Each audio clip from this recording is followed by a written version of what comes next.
ओम श्री गुरवे नमः। ओम शांति शांति शांति। ध्यानमूलं गुरुः मूर्ति, पूजामूलं गुरुर्पदम्, मंत्रमूलं गुरुर्वाक्यम्, मोक्षमूलं गुरुः कृपा। ओम शांति शांति शांति।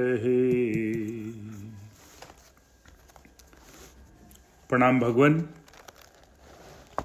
दिव्य ग्रंथ आलू वाले बाबा जी की का विवेचन मणिरत्न माला, जिसमें मंत्र नंबर 9 के विवेचन पर चल रहे हैं, जिसका छप्पय था ब्रह्म प्राप्ति के हेतु कौन साधन निर्दोषा है, सत्संगति दान विचार तथा संतोषा।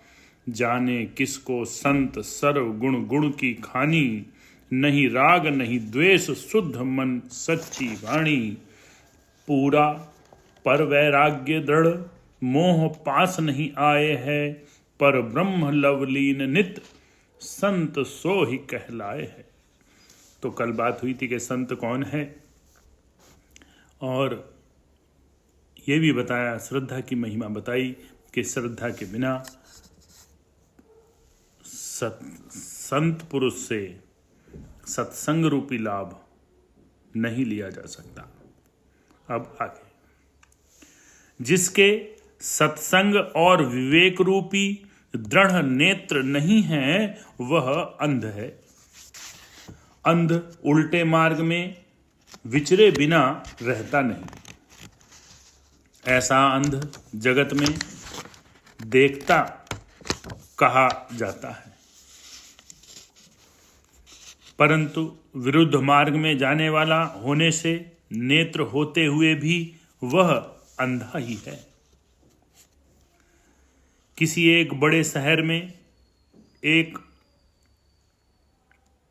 करोड़ाधिपति श्रीमान रहता था। उसने बड़े बड़े मकान और बगीचे बनवाए थे।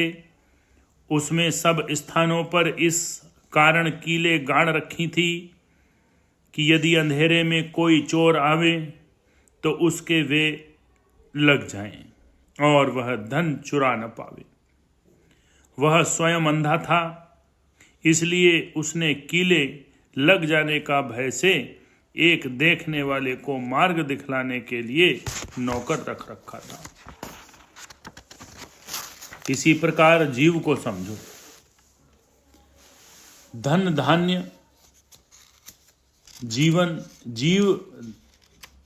धन धान्य से संपन्न साहूकार है, धनाढ्य है। कुटुंब कबीला और व्यवहार उसके मकान और बाग बगीचे हैं। उसमें उसने अपनी आसक्ति रूपी कीलें इस प्रकार गाड़ रखी हैं कि जो मेरा है उसे कोई दूसरा न ले जाए, परंतु वे मेरे भाव की कीलें उसी के लगती रहती हैं। इसलिए उसे सत्संग रूपी नौकर की आवश्यकता है। उस नौकर के प्रताप से ही वह उन कीलों से बच सकता है।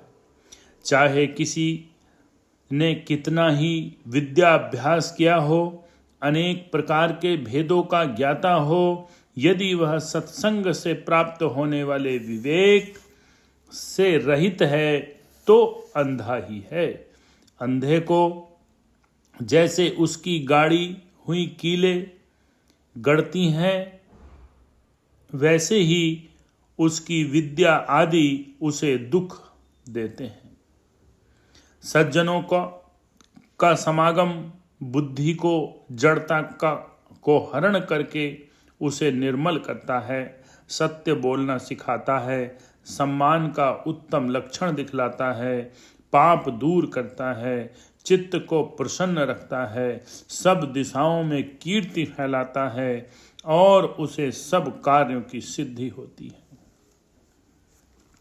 और उससे सभी कार्यों की सिद्धि होती है। मैं और मेरा भाव जो बुद्धि की जड़ता है सत्संग के प्रभाव से चला जाता है और देह बुद्धि हटकर आत्म बुद्धि का उदय होता है। कायिक, वाचिक और मानसिक तीनों प्रकार के ताप दूर होते हैं और चित्त में रहने वाले काम, क्रोध आदि मल दूर हो जाते हैं। सत्संग से उत्पन्न हुए विवेक से ज्ञान की प्राप्ति होती है। सत्संगति सत्स्वरूप बना देती है। जिस प्रकार पारस के स्पर्श से लोहा कंचन बन जाता है, इसी प्रकार सत्संगति देह दृष्टि को हटाकर आत्म स्वरूप बना देती है। इस जगत में ऐसा कोई पदार्थ नहीं है जो सत्संगति के प्रभाव से प्राप्त न हो सके। सत्संगति से अखिल ब्रह्मांड के अधिपतित्व की प्राप्ति होती है। ओम शांति शांति शांति।